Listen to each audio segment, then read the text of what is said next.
messieurs, chers amis, merci donc d'avoir accepté de participer au table ronde de la FFB dans cette journée à jouer les tours.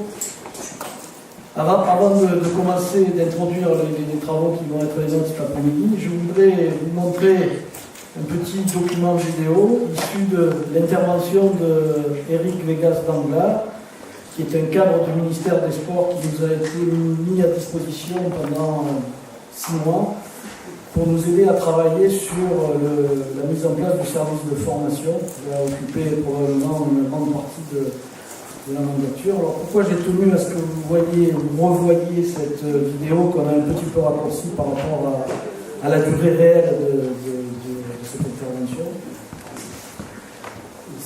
On l'a intitulé Constat d'étonnement sur la FFB.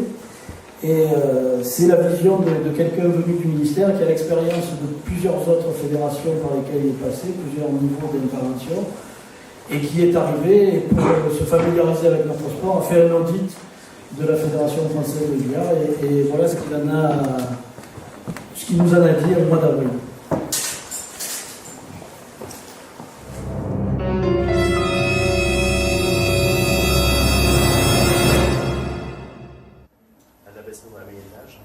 Un abaissement de la moyenne d'âge. Un salarié dans chaque ligue. Voire plusieurs. 30 000 licenciés. 30 000 licenciés. Et qu'on ait assuré définitivement la survie et la pérennité de la fédération. Assurer définitivement la survie et la pérennité de la fédération. Donc là, vous avez vraiment une vision, c'est-à-dire c'est le but, cet ensemble-là, c'est le but vers lequel vous aimeriez tendre par toutes les actions que vous avez mises en place et que vous allez mettre en place dans l'Olympiade qui suit et dans celle qui suivra encore, je l'espère pour vous tous, pour cette fédération. Eh bien, écoutez, je ne sais pas, j'ai dû faire un exercice de mentalisme parce que ce que j'avais écrit quand même dans mon diaporama, c'est une fédération forte et légitime sur sa délégation, seuil stratégique des 30 000 licenciés, donc monsieur le trésorier, le billard assumé et reconnu comme un sport à part entière, donc la part médiatisation, la part reconnue, un peu comme le ping-pong qui a eu du mal à passer au tennis de table et à être reconnu comme un sport. Alors j'avais rajouté ceci, une direction technique nationale renforcée, parce que c'est une des seules fédérations sur lesquelles il n'y ait qu'un seul cadre d'État pour gérer l'ensemble des secteurs extrêmement complexes d'une fédération comme celle-ci. Et donc, il aura besoin de pouvoir démultiplier sa force de travail en mettant finalement des cadres d'État à la tête des secteurs les plus stratégiques de la fédération.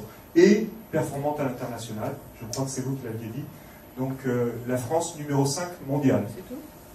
En plus, quel est à votre avis le pire ennemi de cette vision ?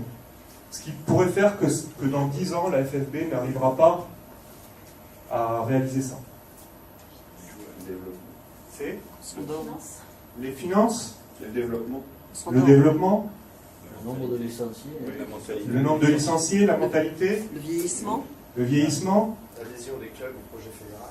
L'adhésion des clubs au projet fédéral. On commence à y arriver. Hein. Moi j'aurais dit l'adhésion des ligues, mais lui étant président de ligue, il ne peut pas dire ça. Ouais, forcément. Ouais. Chacun d'entre vous a des enjeux là-dedans, donc forcément... Finalement, l'adhésion de tout le monde du billard. L'adhésion De tout le monde du billard. Oui, du monde du billard. Bah, je vais vous dire, moi, le principal danger que j'ai identifié, et vous me direz si vous êtes d'accord ou pas, c'est ça, le fatalisme.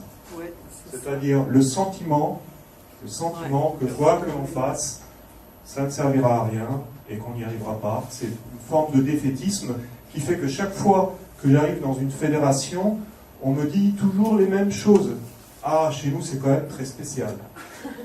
Première chose. Vous voulez vous en parler, Justement. Chez nous, je parie que vous n'avez jamais vu des trucs comme ça ailleurs. Ça, je l'entends à chaque fois. Une autre chose que j'entends tout le temps, c'est ouais, c'est bien gentil, mais ça, on a déjà essayé, ça ne marche pas. Oui, c'est intéressant, hein, mais voilà, on ne peut pas le faire, quoi.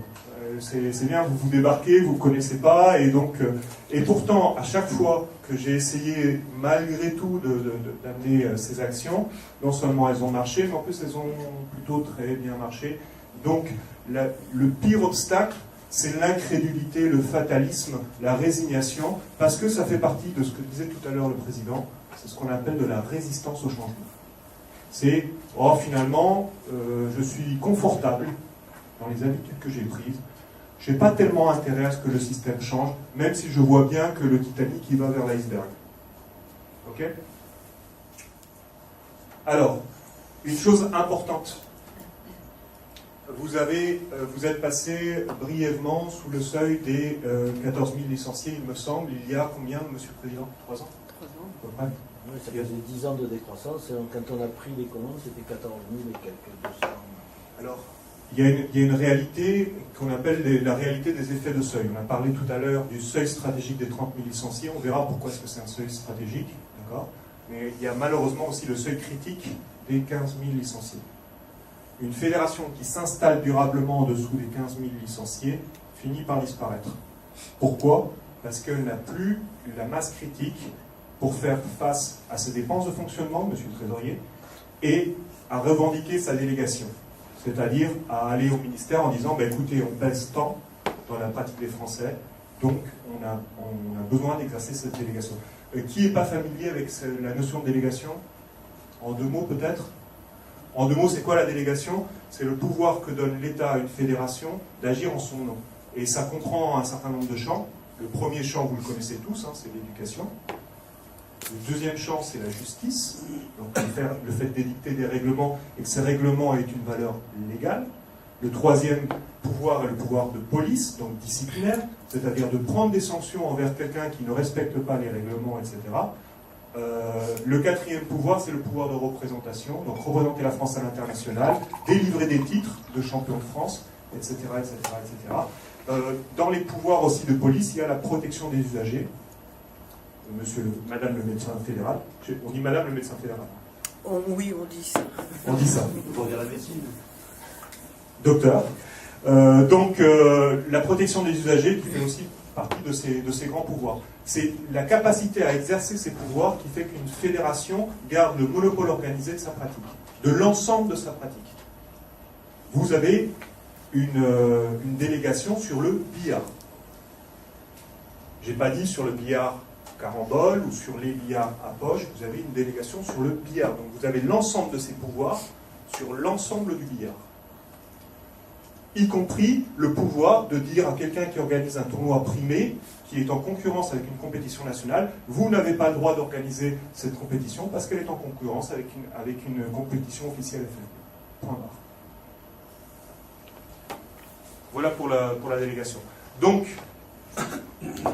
la réaction ici du comité directeur, c'est-à-dire de vous tous, donc 4 axes de développement: favoriser le développement et l'accès à la pratique, structurer et organiser l'action fédérale, faire connaître les disciplines, les actions, les valeurs et les clubs de la FFP, devenir performant et influent à l'international, qui se sont déclinés en objectifs opérationnels. Oups, je suis allé trop vite. On va le refaire. Voilà. 4 objectifs opérationnels: accroître le nombre de licenciés et inverser la décroissance du nombre de clubs. C'est-à-dire que non seulement vous perdiez des licenciés, mais vous aviez de moins en moins de clubs affiliés à la FFP. Ça, très clairement, c'était le plus difficile à faire. Toutes les fédérations qui sont sur un rythme de décroissance rentrent dans une sorte de spirale qui fait que, par la diminution des moyens, et vous êtes très dépendant de vos fonds propres, et bien ça finit par s'accélérer de plus en plus. Consolider et augmenter le nombre d'écoles de billard labellisées dans les clubs. Donc vous avez commencé déjà à investir dans la formation au plus près de vos licenciés et sur la qualité de l'offre de ce que vous proposez. Constituer dans chaque nouvelle région une ETR et en consolider le fonctionnement. Si j'ai bien compris, ça c'est un objectif qui est en cours de déploiement à l'heure actuelle. C'est-à-dire qu'il n'y a pas encore une ETR constituée avec un coordonnateur dans toutes les futures grandes régions. Constituer un réseau d'agents de développement positionnés auprès des ligues. Là, c'est encore au stade de projet, c'est-à-dire on n'y est pas encore. C'est un objectif opérationnel, c'est-à-dire on tend vers cela.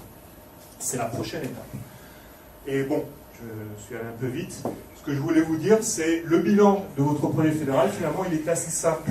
Vous avez tout simplement sauvé votre fédération. Aujourd'hui, vous êtes repassé au-dessus des 15 000.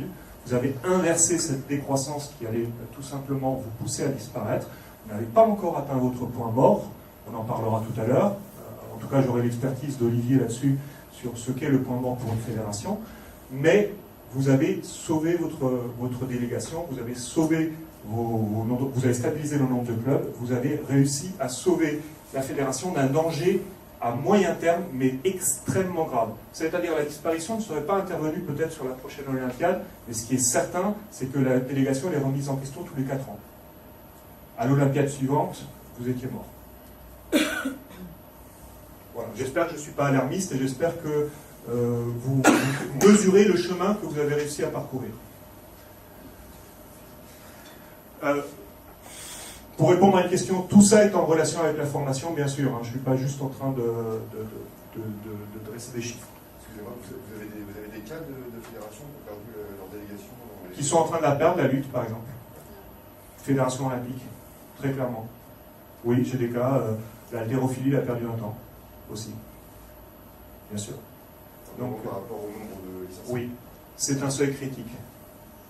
En dessous, ça devient, même pour les plus anciennes, et vous êtes une des plus anciennes fédérations, à l'heure actuelle, il n'y a que la FSCF qui est plus ancienne que vous. D'accord ? Vous avez une fédération qui est centenaire, avec un acquis en termes de tradition. Eh bien, il y a eu des fédérations, comme par exemple la Fédération des Sourds de France, qui était aussi ancienne que vous, qui a disparu aujourd'hui, complètement. Si vous cherchez Fédération sportive des Sourds de France, elle a complètement disparu, elle a été désintégrée et réintégrée par petits morceaux à la FFH, la Fédération d'handisport, parce qu'elle était sous ce seuil critique. Donc oui, il y a des exemples concrets, c'est un seuil qui est réel pour toutes les fédérations. Comme le seuil des 30 000 et des 50 000 est réel pour toutes les fédérations.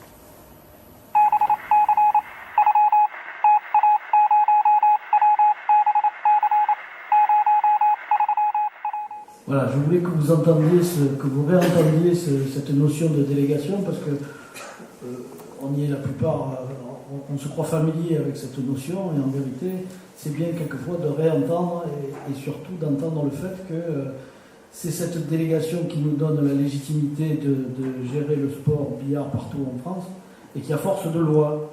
C'est-à-dire que les règlements qui sont édictés sont des lois, et à partir du moment où on adhère à la fédération et au règlement de ces organes déconcentrés que sont les ligues, eh bien, on se doit de respecter la loi. Voilà. Donc ça, c'est un élément important, on y reviendra sûrement dans la ce constat, comme vous venez de l'entendre, nous a fait prendre conscience du péril qui nous menace, à savoir la perte de la délégation ministérielle et évidemment les conséquences qui s'en suivraient.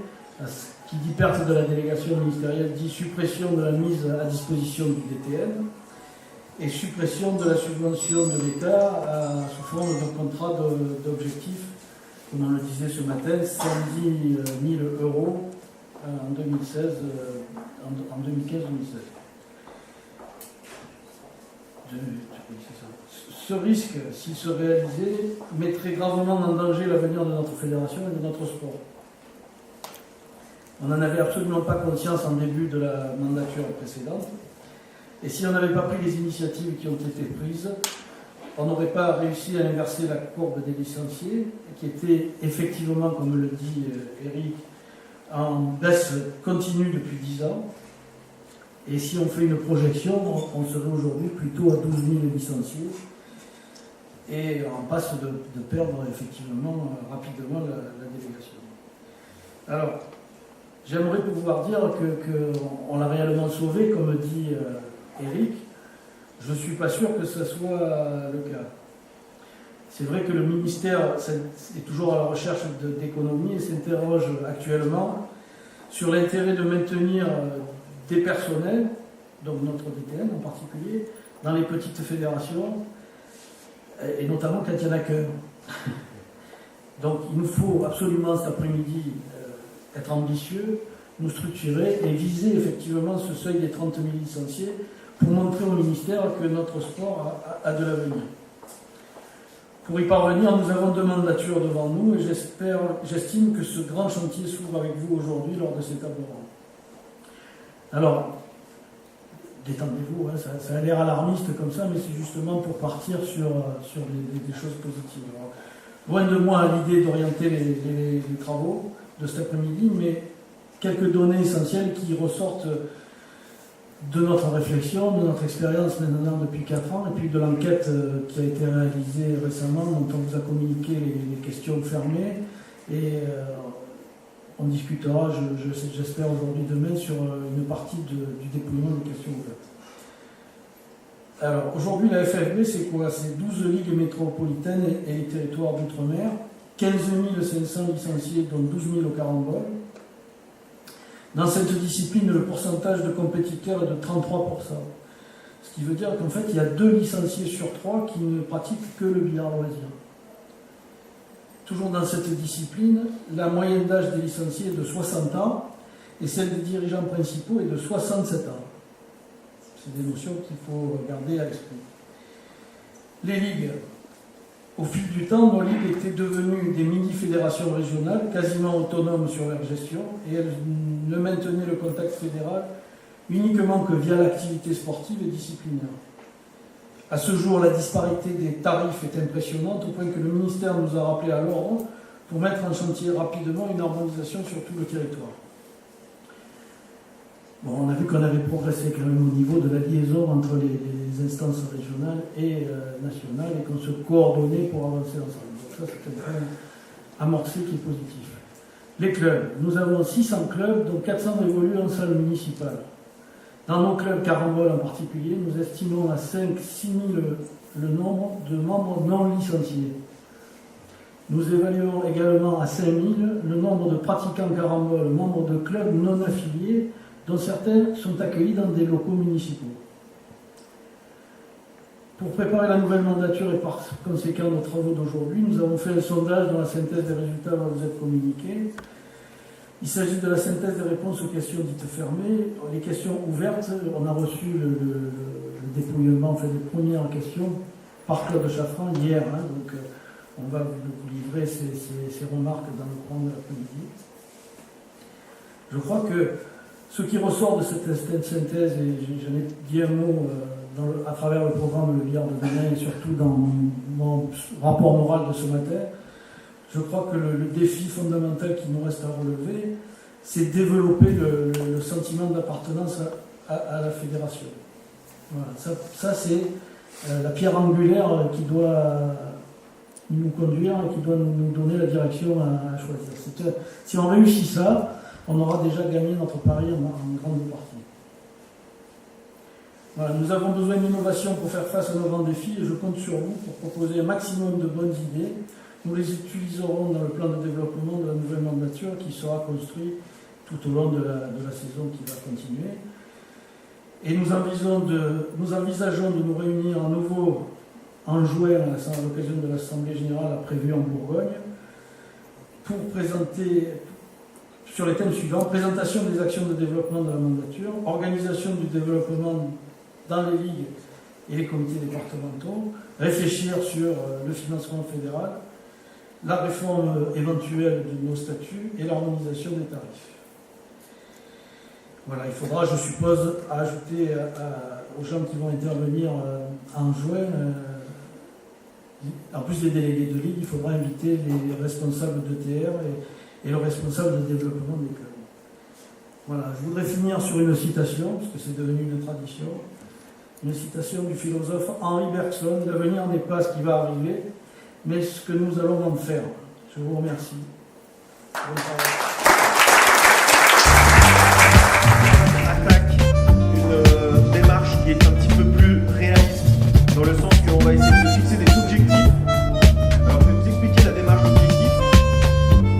Ce que vous avez établi dans l'heure et demie précédente, quelque part, c'est un petit peu le chapeau du projet. C'est-à-dire qu'avec ces éléments, vous pouvez dire la Fédération française de billard, elle souhaite aller dans ce sens-là, on donne la direction, et puis une fois qu'on a cette direction, on va essayer de se fixer les résultats qu'on attend. Habituellement, on a tendance à aller tout de suite vers les moyens et à se dire: ah ben maintenant je sais où je vais essayer d'imaginer comment je vais faire.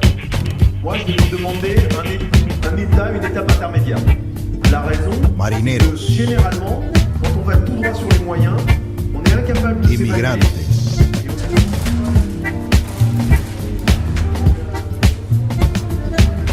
Bandoneon, violini, flauta.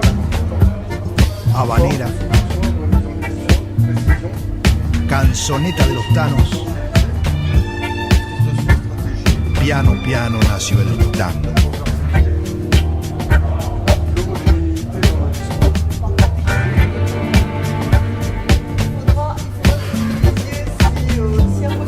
Nació el baile, compadrito y orillero, guapo, futurista y nostalgioso. Mestizaje de europeos, negros, indios. En el Río de la Plata hace mucho, no se sabe justo cuándo, un buen día nació el tango.